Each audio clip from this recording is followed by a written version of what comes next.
জিলহজ মাসের যে প্রথম 10 দিন, এই 10 দিনকে বোঝানো হয়েছে। তাহলে আল্লাহ সুবহানাহু ওয়া তাআলা কসম করলেন দুটি জিনিসের, একটা হচ্ছে ফজরের কসম, প্রত্যুষের কসম করেছেন, এটা হলো কোন দিন? ইয়াউমুন নাহার, কোরবানির দিনের ভোরবেলার কসম করেছেন। এরপর আল্লাহ কসম করেছেন 10 দিন বা 10 রাতের। এই 10 দিন 10 রাত কোনটা? এটা হচ্ছে এই যে সামনে 10 দিন, 1 তারিখ চাঁদ ওঠা থেকে শুরু করে কোরবানির 10 তারিখ পর্যন্ত যে 10 দিন, এই 10 দিনের কসম করেছেন। তাহলে এই 10 দিনের যে আল্লাহ কসম করেছেন, তাহলে বুঝতে হবে এই 10 দিনের গুরুত্ব আমাদের জন্য কম না বেশি? বেশি। তো বেশি যদি হয় আমরা কিভাবে বুঝেছি, কেমনে এর গুরুত্ব আমাদের গুরুত্ব বহন করবো আমরা কেমনে, এই বিষয়ে আল্লাহ সুবহানাহু ওয়া তাআলা পবিত্র কোরআনুল কারীমের সূরা বাকারা অধ্যায় 2 আয়াত 203 এর মধ্যে উল্লেখ করেছেন। আল্লাহ বলছেন আযকুরুল্লাহা ফি আইয়ামিন মা'দুদাত, তোমরা গণনার দিনগুলোতে আল্লাহ সুবহানাহু ওয়া তাআলার জিকির করো।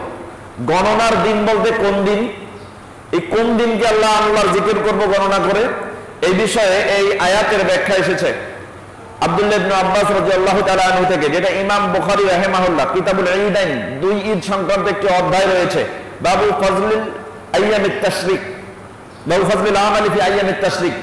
আইয়ামিত তাশরিকের দিনে আমল করার ফজিলত সংক্রান্ত একটা অনুচ্ছেদ আছে। এই অনুচ্ছেদের 13 নম্বর অধ্যায় 11 নম্বর অনুচ্ছেদের তালিক হাদিস, যেটা আব্দুল্লাহ ইবনে আব্বাস রাদিয়াল্লাহু তাআলা আনহু বর্ণনা করছেন। তিনি বলছেন যে আল্লাহ সুবহানাহু ওয়া তাআলা যে গণনার দিনগুলোতে তার জিকির করতে বলেছেন, এই গণনার দিনগুলো হচ্ছে আইয়ামুল আশর, আইয়ামুত তাশরিক, অর্থাৎ এই 10 দিন এবং এই 10 দিনের ভিতরে যে আইয়ামুত তাশরিকের দিনগুলো আছে, এই দিনগুলোকে আল্লাহ সুবহানাহু ওয়া তাআলা উদ্দেশ্য করেছেন। সম্মানিত উপস্থিতি, যখন এই 10 দিন আসতো, আব্দুল্লাহ ইবনে আব্বাস রাদিয়াল্লাহু তাআলা আনহু বলছেন যে কানা ইবনু উমর রাদিয়াল্লাহু তাআলা আনহু ওয়া আবু হুরায়রা রাদিয়াল্লাহু তাআলা আনহু ইয়াখরুজানি ইলা সুক ওয়া ইউকাব্বিরান, যখন এই 10 দিন শুরু হতো, যেদিন শুরু হতো ওই দিন থেকেই আব্দুল্লাহ ইবনে উমর রাদিয়াল্লাহু তাআলা আনহু এবং আবু হুরায়রা রাদিয়াল্লাহু তাআলা আনহু যখন বাজারের দিকে বের হতেন, বাজারে বের হওয়ার সময় তাকবীর দিতে দিতে বের হতেন।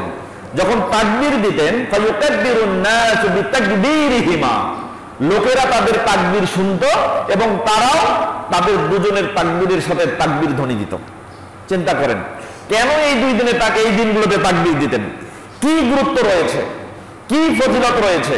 এই মর্মে একটা হাদিস সহিহ বুখারীতে এসেছে, কিতাবুল ঈদাইন 2 ঈদ সংক্রান্ত একটা অধ্যায় রয়েছে, বাবু ফাজলিল আমালি ফি আইয়ামিত তাশরিক, আইয়ামিত তাশরিকের দিনের আমল করার ফজিলত সংক্রান্ত একটা অধ্যায় রয়েছে। 969 নম্বর হাদিস আব্দুল্লাহ ইবনে আব্বাস রাদিয়াল্লাহু তাআলা আনহু থেকে বর্ণিত, তিনি বলেন قال রাসূলুল্লাহ সাল্লাল্লাহু আলাইহি ওয়াসাল্লাম, রাসূল সাল্লাল্লাহু আলাইহি ওয়াসাল্লাম বলেছেন মাল আমালু ফি আইয়ামিল আশরি, এই আইয়ামের দিনগুলোতে আমল করা, এই দিনগুলোর মতো আমল করা নাই আফদালা মিনাল আমালি ফি হাদিহি, এই দিনগুলোতে আমল করার ফজিলত মর্যাদা অন্য কোন দিনে নাই। এই দিনে আমল করলে আল্লাহ সুবহানাহু ওয়া তাআলার কাছে যতটা মর্যাদাপূর্ণ হয়, অন্য দিনে আমল করলে এতটা মর্যাদাপূর্ণ হয় না।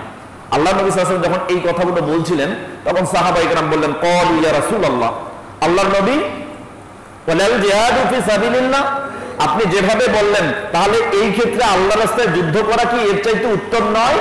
তখন নবী সাল্লাল্লাহু আলাইহি ওয়াসাল্লাম বললেন ওয়ালাল জিহাদু ফি সাবিলিল্লাহ, এই দিনগুলোর আমল এর চাইতে জিহাদ উত্তম নয়, বরং জিহাদের চাইতে এই দিনগুলোতে আমল করা আল্লাহর কাছে বেশি মর্যাদাপূর্ণ।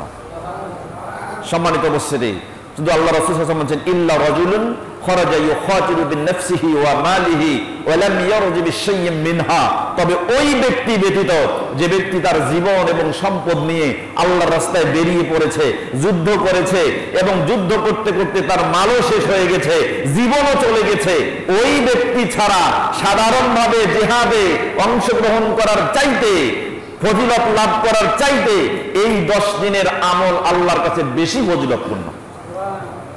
কথাটা একটু ভালো করে বোঝেন, এই কথার লোভ, এই কথার ব্যাপকতা কত বেশি। দেখেন আমরা একটা হাদিস পাই বুখারী মুসলিমে, মিশকাতুল মাসাবি কিতাবুল জিহাদ, যুদ্ধ করা সংক্রান্ত একটা অধ্যায় রয়েছে, আল ফাসলুল আউয়াল, প্রথম পরিচ্ছেদের 3791 এবং 92। প্রথম হাদিসটি বর্ণনা করেছেন সাহাল ইবনে সাদ রাদিয়াল্লাহু তাআলা আনহু থেকে বর্ণিত। তিনি বলেন ক্বালা রাসূলুল্লাহ সাল্লাল্লাহু আলাইহি ওয়াসাল্লাম, রাসূল সাল্লাল্লাহু আলাইহি ওয়াসাল্লাম বলেছেন রিবাতু ইয়াউমিন ফি সাবিলিল্লাহ, কোন ব্যক্তি যদি আল্লাহর রাস্তায় যুদ্ধ করতে গিয়ে একটা দিন কাটায়, কয় দিন? আল্লাহর রাস্তায় জিহাদ করতে গিয়ে আল্লাহর পথে যদি একদিন কোনো ব্যক্তি অতিবাহিত করে, আল্লাহ নবী সাল্লাল্লাহু আলাইহি ওয়াসাল্লাম বলেছেন এই একদিন অতিবাহিত করা খায়রুম মিনাদ দুনিয়া ওয়া মা আলাইহা, দুনিয়া এবং দুনিয়ার উপরে যত গ্রহ নক্ষত্র উপগ্রহ গ্রহণাপুঞ্জ উল্কা উল্কাপিণ্ড বিশ্ব ব্রহ্মাণ্ডের যা কিছু আছে সব কিছুর চাইতে আল্লাহর কাছে জিহাদের ময়দানে অবস্থান করা আল্লাহর কাছে বেশি ফজিলতপূর্ণ।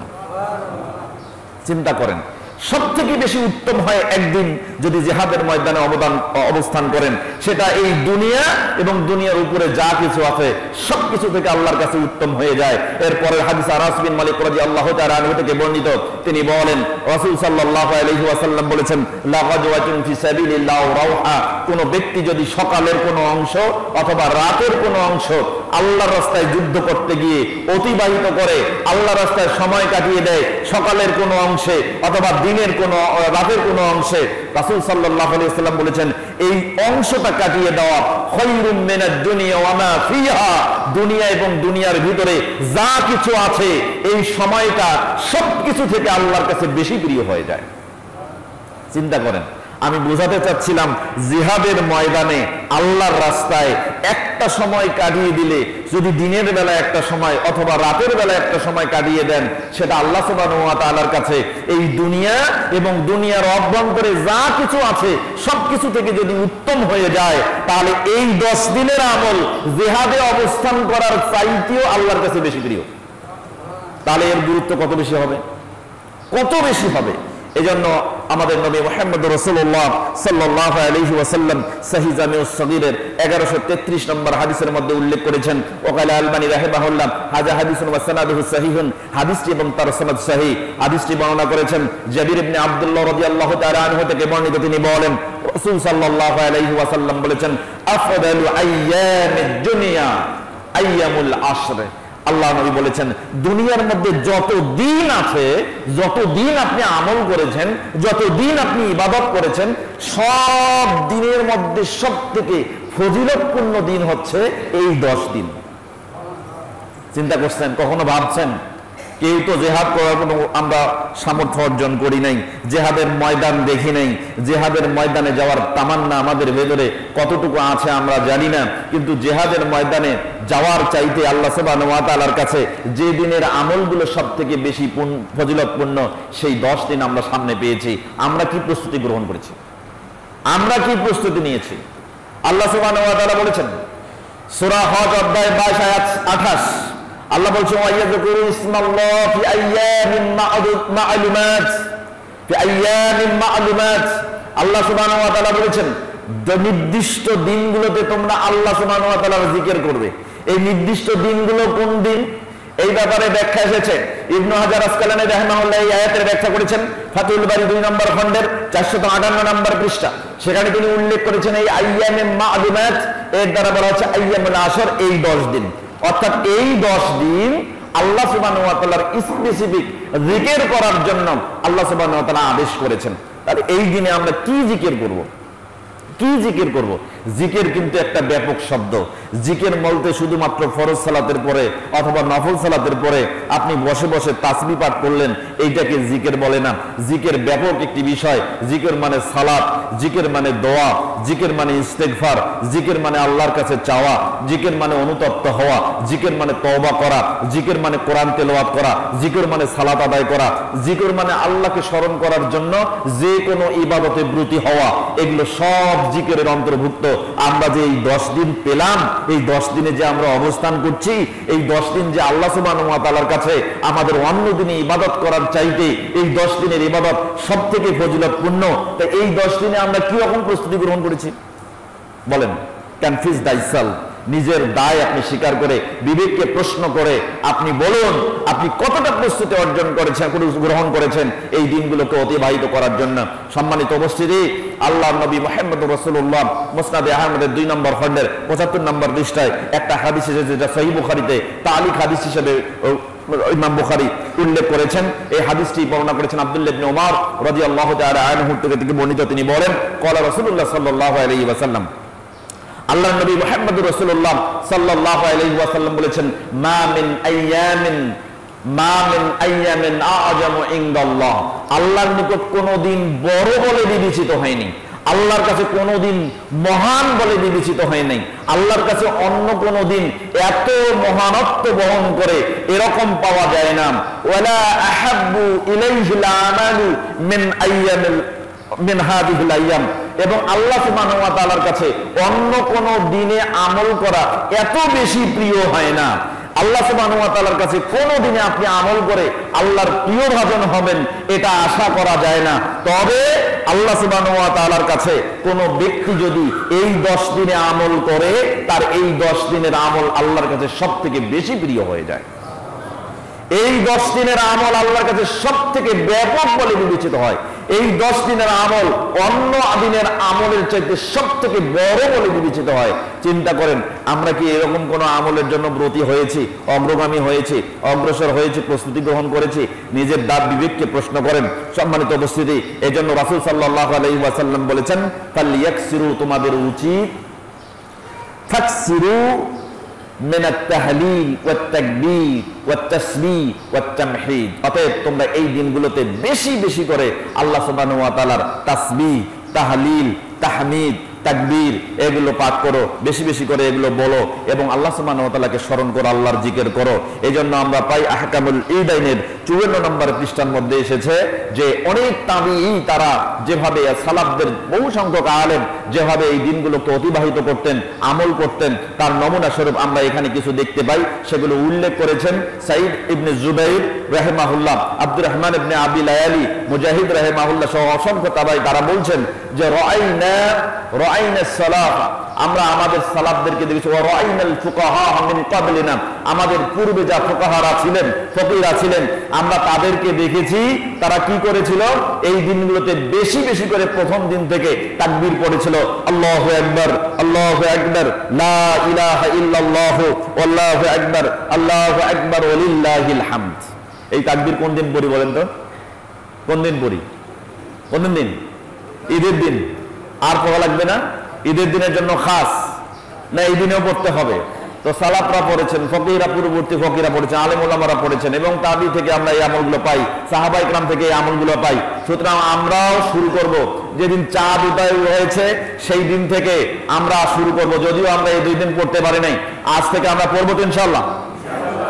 আল্লাহ আমাদের সেই তৌফিক দান করুন, সকলে বলে আমিন।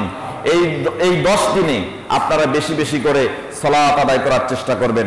এই 10 দিনে সালাত আদায় করবেন, সালাতের মধ্যে কোনো ভুল করবেন না। মিশকাতের 577 নম্বর হাদিসের মধ্যে এসেছে, যায়েদ বিন খালিদ আল জুহানী রাদিয়াল্লাহু তাআলা আনহু থেকে বর্ণিত, তিনি বলেন রাসূল সাল্লাল্লাহু আলাইহি ওয়াসাল্লাম বলেছেন, যে ব্যক্তি মান সাল্লা সাজদাতাইন, 2 রাকাত সালাত আদায় করবে, লা ইয়াসহু ফিহিমা, এবং আল্লাহকে খুশি করার জন্য এই সালাতের মধ্যে কোনো ভুল করবে না, বরং রুকু সিজদা পূর্ণভাবে আদায় করবে। রাসূল সাল্লাল্লাহু আলাইহি ওয়াসাল্লাম বলেছেন, গফিরা লাহু মা তাকাদ্দামা মিন জানবিহি, এই 2 রাকাত সালাত আদায় করার কারণে তার অতীতের পরে যাওয়া গুনাহগুলো আল্লাহ মাফ করে দিবেন। তাহলে এই 10 দিন যেহেতু আল্লাহ সুবহানাহু ওয়া তাআলার কাছে সবথেকে গ্রহণযোগ্য আমল বান্দার কাছ থেকে গৃহীত হয়, সুতরাং আমরা বেশি বেশি করে সালাত আদায়ের করার চেষ্টা করব, সালাতের মাধ্যমে জিকির করার চেষ্টা করব। এরপরে রাসূল সাল্লাল্লাহু আলাইহি ওয়াসাল্লামের একটা আমল আছে, আবু দাউদে এই হাদিসটা আসছে, কিতাবুস সাওম, সিয়াম সংক্রান্ত একটা অধ্যায় রয়েছে, বাবু সাওমি ফিল আশরি, বাবু ফি সাওমিল আশরি, অর্থাৎ এই 10 দিনের সিয়াম সংক্রান্ত একটা অনুচ্ছেদ রয়েছে। এই অনুচ্ছেদের হাদিস নাম্বার 2437, হাদিসটি বর্ণনা করেছেন বাজু আজওয়াজিন নবী সাল্লাল্লাহু আলাইহি ওয়াসাল্লাম, নবী করিম সাল্লাল্লাহু আলাইহি ওয়াসাল্লামের কিছু স্ত্রী, কতিপয় স্ত্রী এই হাদিসটা বর্ণনা করেছেন। তারা বলছেন যে কানা রাসূলুল্লাহ সাল্লাল্লাহু আলাইহি ওয়াসাল্লাম ইয়াসুমু 9 জিল হজ্জা, আল্লাহর নবী মুহাম্মদুর রাসূলুল্লাহ সাল্লাল্লাহু আলাইহি ওয়াসাল্লাম যখন জিলহজ মাস আসতো 1 তারিখ থেকে 9 তারিখ পর্যন্ত টানা সিয়াম পালন করতেন। চিন্তা করছেন? তাহলে আমরা কি পারি না 1 তারিখ থেকে 9 তারিখ পর্যন্ত সিয়াম পালন করতে? পারবো তো ইনশাআল্লাহ। যারা আছি থাকবো, যারা নাই থাকতে পারি নাই, আগামী দিনগুলোতে বেশি বেশি সিয়াম পালন করার চেষ্টা করব অবশ্যই। আর এই 10 দিনের ভিতরে একটা দিন আছে, সেটা কি দিন বলেন তো? আরাফার দিনের সিয়াম। এই আরাফার দিনের সিয়াম কোন দিন হবে? এটা নিয়ে কনফিউশন, তাই না? আরাফার দিনের সিয়াম কোন দিন হবে এই ব্যাপারে ইজতিহাদ করতে গিয়ে 2টি মত আছে। কয়টি মত? দুটি মত, স্পষ্টভাবে দুটি মত পাওয়া যায়, যেটা আমাদের যুগে আজ থেকে 10 বছর 15 বছর আগেও আমরা এই দুইটা মত নিয়ে কোনো কিছু ভাবি নাই, দেখি নাই এবং কারো কাছে পাইনি। এখন মোটামুটি আস্তে আস্তে এই আমাদের যে জেনারেশনটা, আমরা এগুলো নিয়ে গবেষণা করছি। এখন টেকনোলজি আমাদের কাছে স্পষ্ট করে দিয়েছে, তাই বিষয়গুলো আমাদের কাছে স্পষ্ট হয়ে গেছে। সুতরাং আমরা আকরাবু ইলাস সুন্নাহ, কোরআন সুন্নাহর সবথেকে নিকটবর্তী যেটা, সেটা করার চেষ্টা করব এবং দুটি মতের উপরেই শ্রদ্ধাবোধ পোষণ করব। আমাদের শ্রদ্ধাবোধ থাকতে হবে। সম্মানিত উপস্থিতি, রাসূল সাল্লাল্লাহু আলাইহি ওয়াসাল্লাম বলেছেন, সহিহ মুসলিম মিশকাতুল মাসাবি কিতাবুস সাওম, সিয়াম সংক্রান্ত একটা অধ্যায় রয়েছে, বাবু সিয়ামে তাতাওয়ুন, নফল সিয়াম সংক্রান্ত একটা অনুচ্ছেদ রয়েছে, আল ফাসলুল আউয়াল, প্রথম পরিচ্ছেদের 2044 নম্বর হাদিস। হাদিসটি মনে আবু কাতাদা রাদিয়াল্লাহু তাআলা আনহু থেকে বর্ণিত। তিনি বলেন, রাসূল সাল্লাল্লাহু আলাইহি ওয়াসাল্লাম বলেছেন, সাওমু ইয়াউমি আরাফা আহতাসিবু আলাল্লাহি আন ইউকাফফিরা আস-সানাতাল্লাতী ক্বাবলাহু ওয়াস-সানাতাল্লাতী বা'দাহু। আল্লাহর নবী সাল্লাল্লাহু আলাইহি ওয়াসাল্লাম বলেছেন, আরাফার দিনের একটা সিয়াম, কয়টা সিয়াম? যারা 9 দিন সিয়াম পালন করতে পারেন নাই, অন্তত আরাফার দিনের সিয়ামটা আমরা রাখার চেষ্টা করব। যদি রাখেন তাহলে কি লাভ? রাসূল সাল্লাল্লাহু আলাইহি ওয়াসাল্লাম বলেছেন, সাওমু ইয়াউমি আরাফা আহতাসিবু আলাল্লাহি আন ইউকাফফিরা আস-সানাতাল্লাতী ক্বাবলাহু ওয়াস-সানাতাল্লাতী বা'দাহু। আরাফার দিনের একটি সিয়াম যদি কোনো ব্যক্তি পালন করে, তার পূর্বের 1 বছর, পরের 1 বছরের গুনাহ আল্লাহ মাফ করে দিবেন। তাহলে নগদ যদি 2 বছরের গুনাহ মাফ পান, আগামী বছর বাঁচবেন কিনা সন্দেহ আছে, কোনো গ্যারান্টি নেই। আগামী দিন পর্যন্ত আমরা ভালোভাবে আমল করব কিনা, সগীরা গুনাহ থেকে মুক্ত হতে পারবো কিনা, এর কোনো নিশ্চয়তা নাই। কিন্তু অগ্রিম যদি 1 বছরের গুনাহ মাফ পাই, এই সুযোগ কি আমরা ছাড়বো? অবশ্যই ছাড়বো না। তাহলে আরাফার দিনের এই সিয়াম আমরা পালন করার চেষ্টা করব। এইটা কোন দিন? এইটা হচ্ছে হাজিরা আরাফার ময়দানে যেদিন অবস্থান করবে, এই দিনে আমরা আরাফার, যেহেতু এটা স্থান কেন্দ্রিক, অবশ্যই এই দিনকে আমরা প্রায়োরিটি দিব। যদিও একটা মত আছে 9 তারিখ, এবং এই ব্যাপারে কিছু কিছু বর্ণনা পাওয়া যায়, যে বর্ণনার ভিত্তিতে যেমন একটা এসেছে তাফসিরে কুরতুবী, ইমাম কুরতুবী রাহিমাহুল্লাহ আল জামি লি আহকামিল কোরআন এর 11 নম্বর খণ্ডের 109 নম্বর পৃষ্ঠার মধ্যে এসেছে যে ইব্রাহিম আলাইহিস সালাম 9 জিলহজ স্বপ্ন দেখেছিলেন, অতঃপর বুঝতে পেরেছিলেন যে তার ছেলেকে কোরবানি করতে হবে। অতএব এই দিনকে ইয়াউমুল আরাফা বলা হয়। সেই হিসাবে এটা আরাফার দিন 9 তারিখ। কয় তারিখ? 9 তারিখ। অতএব এই দিনে সিয়াম পালন করার ক্ষেত্রে অনেকেই মত দিয়েছেন। তবে আমরা মনে করি, যেহেতু এটা স্থান কেন্দ্রিক, আরাফার ময়দানে হাজিরা অবস্থান করে এবং বাইরে যারা অবস্থান করে হাজিদের এগেইনস্টে তারা সিয়াম ব্রত পালন করে, আমরা অবশ্যই আরাফার ময়দানে হাজিদের অবস্থান করার সংবাদ যখন পাবো, সেই দিনে আমরা সিয়াম পালন করার চেষ্টা করব। আর এই বিষয়ে কোনো মতানৈক্যে জড়ানোর কোনো প্রয়োজন নেই। যারা 9 তারিখে করছে তারা করতে পারে। আল্লাহ সুবহানাহু ওয়া তাআলা ইজতিহাদের অবশ্যই প্রতিদান বান্দার আমলনামায় দিবেন। যারা ইজতিহাদের 2টা রাখছেন এবং যারা 9টা সিয়াম পালন করছেন, তারা 9 দিন সিয়াম পালন করবেন।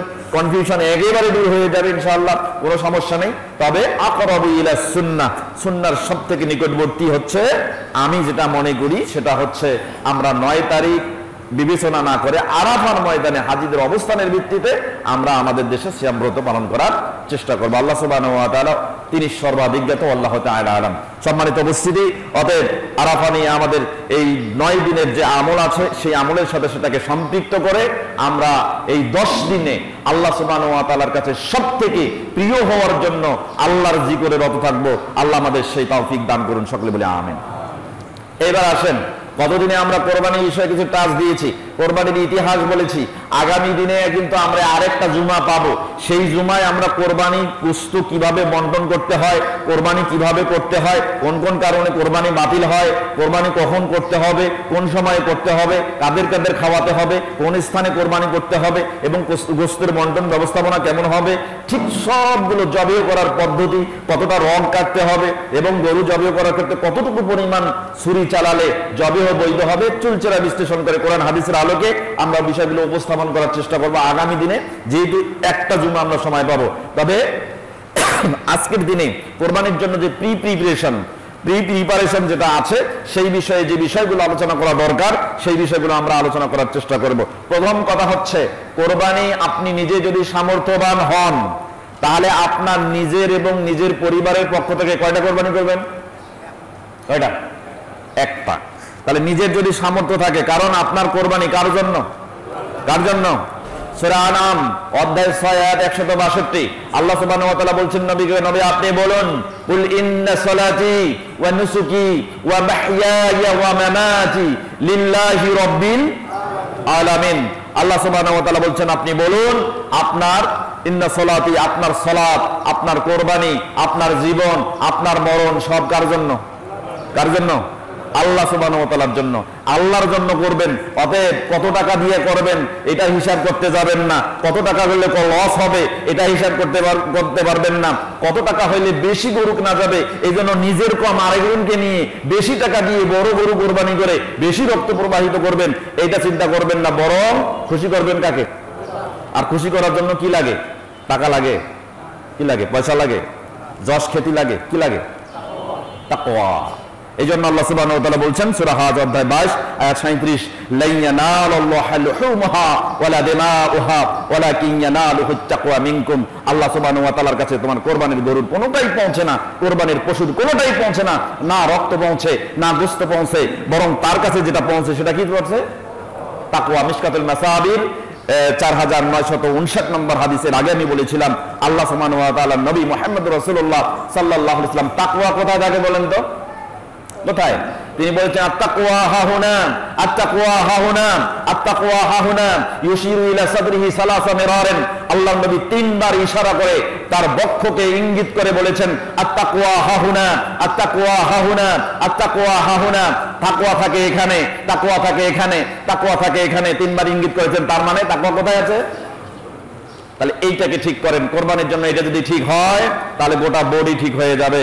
আল্লাহ নবী মুহাম্মদ রাসূলুল্লাহ বুখারী মুসলিম মিশকাতুল মাসাবি কিতাবুল বুয়ুদ ব্যবসা-বাণিজ্য সংক্রান্ত একটা অধ্যায় রয়েছে, বাবুল কাসবি ওয়া তালাবিল হালাল, হালাল জীবিকা অন্বেষণ করা সংক্রান্ত একটা অনুচ্ছেদ রয়েছে আল ফাসলুল আউয়াল, প্রথম পরিচ্ছেদের 2762 নম্বর হাদিস। হাদিসটি বর্ণনা করেছেন নু'মান ইবনে বাশীর রাদিয়াল্লাহু তাআলা আনহু থেকে বর্ণিত। তিনি বলেন ক্বালা রাসূলুল্লাহ সাল্লাল্লাহু আলাইহি ওয়াসাল্লাম, রাসূল সাল্লাল্লাহু আলাইহি ওয়াসাল্লাম বলেছেন ইন্না ফিল জাসাদি মুদগা, তোমাদের শরীরের মধ্যে একটা গোশতপিণ্ড আছে, ইযা সালাহাত সালাহাল জাসাদু কুল্লুহু, যদি ওই গোশতপিণ্ডটা ভালো হয়ে যায় তোমার গোটা শরীর ভালো হয়ে যাবে। ওয়া ইযা ফাসাদাত ফাসাদাল জাসাদু কুল্লুহু, আর যদি তোমার ওই গোশতপিণ্ডটা খারাপ হয় তাহলে তোমার গোটা বডি খারাপ হয়ে যাবে। আলা ওয়াহিয়াল কলব, আল্লাহর নবী সাল্লাল্লাহু আলাইহি ওয়াসাল্লাম বলছেন সাবধান জেনে রেখো, এটা হচ্ছে তোমার অন্তর। এটা কি? অন্তর। আর আল্লাহ আপনার কোরবানির পশু দেখবেন না, আপনার টাকা দেখবেন না, আপনার হালাল টাকা হারাম টাকা এটা আপনি দেখবেন, এটা আল্লাহ দেখবেন না। কে দেখবেন? এটা আপনি দেখবেন। হালাল না হারাম আপনি আল্লাহর সামনে পেশ করতেছেন, কোথা থেকে, কি উপায়ে, কোন মাধ্যমে, কোন টাকা থেকে পেশ করেছেন, এটা দেখার দায়িত্ব কার? আপনার, আল্লাহর না। কারণ আপনি আল্লাহকে খুশি করতে যাচ্ছেন, আল্লাহ দেখবেন আপনার কি কি দেখবেন।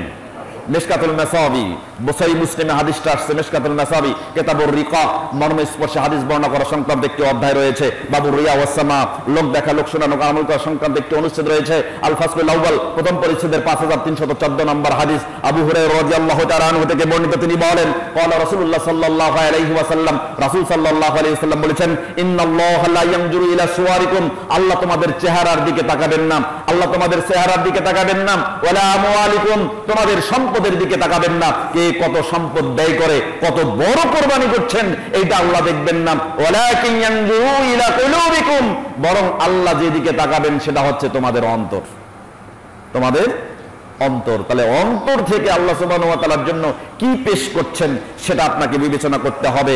আল্লাহর নবী একদিন ভাষণ দিচ্ছেন, কোথায়? আরাফার ময়দানে। সাহাবায়ে কেরাম সবাই দাঁড়িয়ে আছে।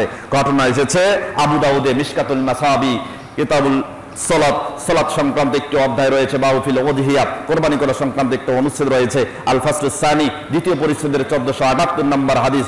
হাদিসটি বলেছে মিখনাব বিন সুলাইম রাদিয়াল্লাহু তাআলা আনহু থেকে বর্ণিত। তিনি বলেন আরাফার ময়দানে আল্লাহর নবী মুহাম্মদ রাসূলুল্লাহ সাল্লাল্লাহু আলাইহি সাল্লাম আমাদের উদ্দেশ্যে ভাষণ দিলেন। তখন তিনি বলছেন ইয়া আইয়ুহান নাস, হে মানুষ সকল, ইন্না আলা কুল্লি আহলি বাইতিন, ইন্না আলা কুল্লি আহলি বাইতিন ফি কুল্লি আমিন উযহিয়াতান, জেনে রেখো তোমাদের প্রত্যেকটা ফ্যামিলির জন্য, প্রত্যেকটা পরিবারের জন্য প্রত্যেক বছর একটা করে কোরবানি। কয়টা করে?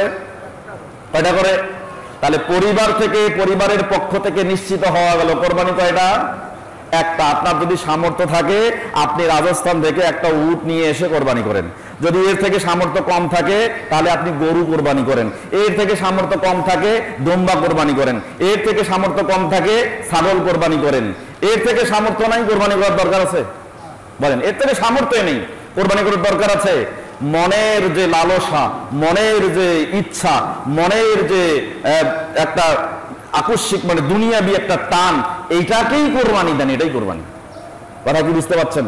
সম্মানিত উপস্থিতি, এজন্য আপনাকে বলছি, আপনি কোরবানি করার ক্ষেত্রে আল্লাহকে খুশি করবেন। আপনার পরিবারের পক্ষ থেকে কোরবানি হবে কয়টা? এখন আমার টাকা আছে, সামর্থ্য আছে, আমি গরু কিনতে পারি না, ইচ্ছা করলে ছাগল দিয়ে কোরবানি করি, কিন্তু করি না। কি করি? একটা গরুই কোরবানি করতে হবে। আছে না এরকম? আছে না? আমাদের ছাগল হলেই হয়, কিন্তু করবো না। কি করব? গরু কোরবানি করবে। এই জন্য গরুতে 7 ভাগ আসছে, এই জন্য উটে 7 ভাগ আসছে। এই বিষয়ে আমরা এটাকে একেবারে নাকচ করি না, নাজায়েজ বলি না, জায়েজ আছে। তবে আপনাকে বলবো, সব থেকে উত্তম হবে কি, আপনার পরিবারের পক্ষ থেকে একটা কোরবানি করা। সেটা যদি উট হয়, উট কোরবানি করুন। সেটা যদি গরু হয়, গরু কোরবানি করুন। যদি সেটা ছাগল হয়, তো ছাগল কোরবানি করুন। কারণ আপনি খুশি করছেন কাকে? এখন পরিবারের লোককে খুশি করার জন্য ছাগল কোরবানি করতে চাই, কিন্তু আমার মেয়েরা আর ছেলেরা খায় না, ছাগলের গোশত খায় না। কি করতে হবে? এবার গরু কোরবানি করতে হবে। তো ছাগল চড়ান, এইদিকে আল্লাহকে খুশি করবো কি? একটা কোরবানি ছাগল দিলেই তো হয়ে যায়, অতএব দরকার নেই, গরুর গোশত খাওয়া লাগবে। এই জন্য কি করে? পরিবারের পক্ষে নিজের নফসকে খুশি করছেন না, করছেন কাকে? আল্লাহকে।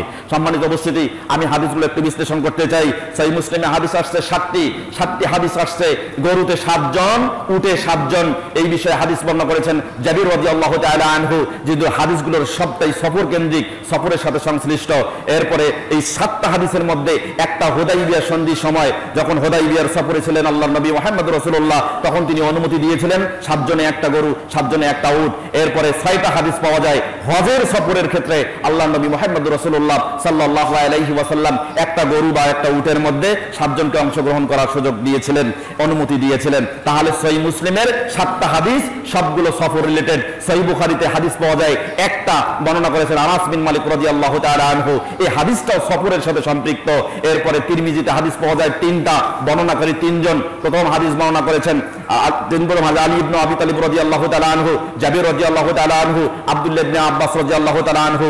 3টা হাদিসের 2টা হাদিস সফর রিলেটেড, একটা হাদিস জাবির রাদিয়াল্লাহু তাআলা আনহু বর্ণনা করেছেন যে হাদিসের মধ্যে সফর নাকি মুকিম অবস্থায় এর কোনো উল্লেখ নাই। ইবনু মাজায় হাদিস আসছে 5টা, বর্ণনা করেছেন 4 জন রাবী। একজন হচ্ছেন জাবির রাদিয়াল্লাহু তাআলা আনহু, একজন হচ্ছেন আব্দুল্লাহ ইবনে আব্বাস রাদিয়াল্লাহু তাআলা আনহু, একজন হচ্ছেন আবু হুরায়রা রাদিয়াল্লাহু তাআলা আনহু, আর একজন হচ্ছেন আয়েশা রাদিয়াল্লাহু তাআলা আনহা। এই 4 জন হাদিস 5টা হাদিস বর্ণনা করেছেন, যার সবগুলোই সফরের সাথে সম্পৃক্ত। এরপরে হাদিস আসছে নাসাইতে 2টি হাদিস বর্ণনা করেছেন জাবির রাদিয়াল্লাহু তাআলা আনহু, আব্দুল্লাহ ইবনে আব্বাস রাদিয়াল্লাহু তাআলা আনহু, যার সবগুলোই সফরের সাথে রিলেটেড। এরপরে হাদিস আসছে আপনার আবু দাউদের মধ্যে 3টি হাদিসেই বর্ণনা করেছেন। ইবনু মাজার 5টা হাদিস, ওটা তো বলছেন 4 জন রাবী, যেটা সফরের সাথে রিলেটেড। আর আবু দাউদের 3টি হাদিসের সবগুলোই বর্ণনা করেছেন জাবির রাদিয়াল্লাহু তাআলা আনহু, যার 2টি হচ্ছে সফরের সাথে সম্পৃক্ত। একটা হাদিস হলো এর কোনো ব্যাখ্যা নাই, সফরে করতে হবে নাকি মুকিম অবস্থায় করতে হবে। মিশকাতুল মাসাবিতে হাদিস আসছে 2টা, একটা হচ্ছে 1469 নম্বর হাদিস, যে হাদিসটা আব্দুল্লাহ ইবনে আব্বাস রাদিয়াল্লাহু তাআলা আনহু বর্ণনা করছেন, যেটা সফরের সাথে সম্পৃক্ত।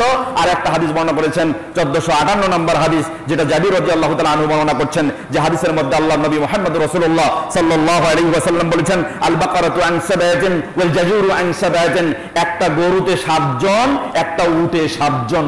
এই হাদিসটা কোন অবস্থায় করতে হবে, মুসাফির অবস্থায় নাকি মুকিম অবস্থায়, এর কোনো ব্যাখ্যা নেই। এইটার উপরে ভিত্তি করে সালাফদের কিছু আলেম, সর্বশেষ উলামা মুতাআখির মুহাক্কিক আলেম শেখ বিন বাজ রাহিমাহুল্লাহ, মুহাম্মদ ইবনে সালেহ আল উসাইমিন রাহিমাহুল্লাহ, তারাও মত দিয়েছেন যেহেতু এখানে ব্যাখ্যা নেই মুসাফির অবস্থায় করতে হবে নাকি মুকিম অবস্থায় করতে হবে, তাই এই হাদিসের উপরেই ভিত্তি করে তারা মাসাআলা ফতোয়া ইস্তেমবাত করেছেন যে মুকিম অবস্থায়ও গরুতে 7 জন বা 7 পরিবারের পক্ষ থেকে অংশগ্রহণ করা জায়েজ। এই বিষয়ে ফতোয়া আসছে, যে ফতোয়ার মধ্যে তারপরে তারা উত্তম বিবেচনা করেছেন যে সর্বোত্তম হচ্ছে কি উট কোরবানি করা, একজনে একটা উট কোরবানি করা। তারপরে উত্তম হলো একটা পরিবারের পক্ষ থেকে একটা গরু কোরবানি করা। তার দলিল হিসেবে কোন দলিলটা দিয়েছেন? সহিহ বুখারীতে কিতাবুল জুমা, জুমার সালাত সংক্রান্ত একটা অধ্যায় রয়েছে, বাবু ফাদলুল জুমা, জুমার ফজিলত সংক্রান্ত একটা অনুচ্ছেদ রয়েছে। এই অনুচ্ছেদের 881 নম্বর হাদিস আবু হুরায়রা রাদিয়াল্লাহু তাআলা আনহু থেকে বর্ণিত। তিনি বলেন, রাসূল সাল্লাল্লাহু আলাইহি ওয়াসাল্লাম জুমার দিনের ফজিলত বর্ণনা করেছেন। সেই ফজিলতে আমরা দেখতে পাই আল্লাহর নবী মুহাম্মদ রাসূলুল্লাহ সাল্লাল্লাহু আলাইহি ওয়াসাল্লাম বলেছেন, মান ইগতাসালা ইয়াউমাল জুমআ গুসলাল জানাবা, কোন ব্যক্তি যদি জুমার দিনে জানাবাতে নাপাকি থেকে যেভাবে গোসল করে ঠিক সেইভাবে গোসল করে, সুম্মা রাহা, এরপর মসজিদে আসে, আল্লাহর নবী সাল্লাল্লাহু আলাইহি ওয়াসাল্লাম বলেছেন ফাকান্নামা কররাবা বাদানাতান, সে যেন একটা উট জবাই করলো। কি জবাই করলো? উট জবাই করলো। এরপর আল্লাহর নবী সাল্লাল্লাহু আলাইহি ওয়াসাল্লাম বলছেন সুম্মা রাহা ফিস সাআতিস সানিয়া, এরপর দ্বিতীয় যে ব্যক্তি আসলো ফাকান্নামা কররাবা বাকারাতান, সে যেন একটা গরু জবাই করলো। তাহলে উত্তম কি? উত্তম কি? তারপরে উত্তম কি? এরপরে আল্লাহ নবী সাল্লাল্লাহু আলাইহি ওয়াসাল্লাম বলছেন সুম্মা রাহা ফিস সাআতিস সালিসা, তৃতীয় যে ব্যক্তিটি আসলো ফাকান্নামা কররাবা কাবশান আকরানা, সে যেন শিংওয়ালা একটা দুম্বা জবাই করলো। তাহলে 3 নম্বরের উত্তম কি হলো?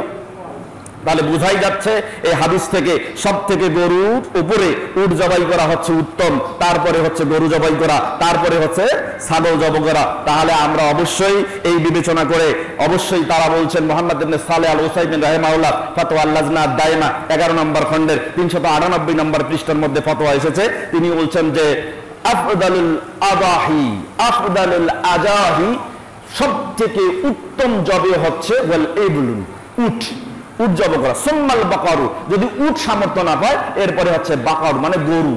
যদি বাকারুটা কখন? ইন জহা বিহা কামিলাতান, উটের পরে গরু গণ্য হবে যখন পরিপূর্ণভাবে কোনো ব্যক্তি ভাগ না দিয়ে একাই একটা গরু জবাই করবে, তখন বুঝবেন যে উটের পরে তার গরুটা আল্লাহর কাছে গ্রহণযোগ্য। কথা কি বুঝতে পারছেন? এরপরে বলছেন সুম্মাল সুম্মাদ্দন, এরপরে হচ্ছে দুম্বা, এরপরে দুম্বার পরে সুম্মাল গনানু, এরপরে হচ্ছে ছাগল, এরপরে শেষে বলছেন সুম্মা সুবউল বুদেনা। যদি এরপরে ছাগলের পরে কোনো ব্যক্তি করতে চায় তাহলে উটের 7 ভাগের 1 ভাগ, কিসের? উটের 7 ভাগের 1 ভাগ। যদি তারপরেও কোনো ব্যক্তি করতে চায় এর নিচে, সুম্মা সুবউল বাকারা, তাহলে গরুর 7 ভাগের 1 ভাগ। তাহলে বোঝা গেল সব থেকে উত্তম কোরবানি হলো কি? উত্তম কোরবানি উট। পূর্ণাঙ্গ ভাবে কোনো ব্যক্তি তার পরিবারের পক্ষ থেকে যদি একটা উট জবাই করে। আর সব থেকে নিম্ন মানের কোরবানি হলো কি? 7 ভাগের 1 ভাগ একটা গরুতে। কথা কি বুঝছেন? এখন আপনি বলেন উত্তমটা নেবেন না একেবারে নিম্ন নেবেন? আর নিম্ন নিলে কি একেবারে নিছক নিম্ন নেওয়া যায় না তার উপরে নেওয়া যায়? কথা বুঝেন? তাহলে বোঝা গেল গরুর উপরে আপনার উটের 7 ভাগের 1 ভাগ, তার উপরে কি? ছাগল, তার উপরে কি? ছাগল। তাহলে ছাগল নিলে মোটামুটি একটা মিডল পর্যায়ে থাকা যায়। সম্মানিত উপস্থিতি, আমি আশা করব, অনুরোধ করব, আপনি যদি আল্লাহকে খুশি করতে চান তাহলে আপনার পরিবারের পক্ষ থেকে একটা কোরবানি দেন। যেহেতু খুশি আল্লাহকে করবেন, অবশ্যই ছাগল দিয়ে কোরবানি করেন। আপনি যদি মনে করেন আপনার পরিবার ছাগলের গোশত খেতে পারে না, আল্লাহ আপনার পরিবারের গোশত খাওয়ার জন্য গরুর গোশতের ব্যবস্থা করে দেবেন। চিন্তা করছেন? আপনি ছাগল জবাই করে আমার বাড়িতে একটা রান দিয়ে আসেন, আমি গরু জবাই করে আমার গরু গোশত আপনার বাড়িতে পৌঁছায় দিব ইনশাআল্লাহ। তাহলে দেখবেন সবার ভিতরে যে অহংবোধ, এই অহংবোধের কোরবানি হয়ে গেছে, আর আল্লাহ সুবহানাহু ওয়া তাআলার কাছে এই কোরবানিটাই পৌঁছে। সম্মানিত উপস্থিতি, তাহলে এখন প্রশ্ন হচ্ছে যে 7 ভাগে 1 ভাগ যদি জায়েজ হয় তাহলে একটা পরিবারের পক্ষ থেকে জায়েজ আছে কিনা? এই বিষয়ে এই বিষয়ে শেখ বিন বাজ রাহিমাহুল্লাহ তিনি বলেছেন যে ইয়াজুজু লির-রাজুলি আন ইয়াজআলা, একজন ব্যক্তির জন্য যথেষ্ট হবে আন ইয়াজআলা সুবহা আল্লাযী ইয়াযবাহুহু আন নাফসিহি, যদি কোনো ব্যক্তি তার নিজের পক্ষ থেকে একটা গরুতে 7 ভাগের 1 ভাগ আল্লাহর জন্য কোরবানির নিয়ত করে, এটা ওই ব্যক্তির জন্য জায়েজ হবে, এই ব্যক্তির জন্য জায়েজ হবে। এবং ইয়াকুনু আনহু ওয়া আন আহলি বাইতিহি, এবং এই কোরবানিটা তার নিজের পক্ষ থেকে এবং তার পরিবারের পক্ষ থেকেও জায়েজ হয়ে যাবে। কথা কি বুঝতে পারছেন? নিজের পক্ষ থেকে এবং তার পরিবারের পক্ষ থেকেও গণ্য হবে। এরপরে তিনি বলছেন কেননা লিআন্নার রাজুলা ওয়া আহলা বাইতিহি কাশাইয়িল ওয়াহিদ, কারণ একজন ব্যক্তি আর তার পরিবার একই জিনিস। কেন? কোনো ব্যক্তি যদি 1 কেজি গোস্ত কেনে, সে কি একাই খায় না তার পরিবারকে নিয়ে খায়? চিন্তা করে। তবে 7 ভাগে 1 ভাগ 1 কেজি গোস্ত না তার চাই বেশি? কথা বোঝেন? তার চেয়ে বেশি কিনা?